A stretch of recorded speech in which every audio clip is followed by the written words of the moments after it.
पदराला ओढू नको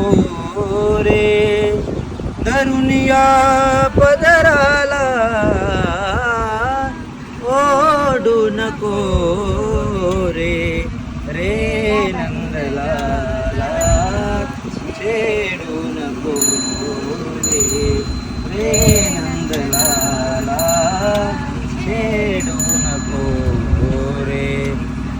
सांज वेळ झाली घरी जाऊ दे ना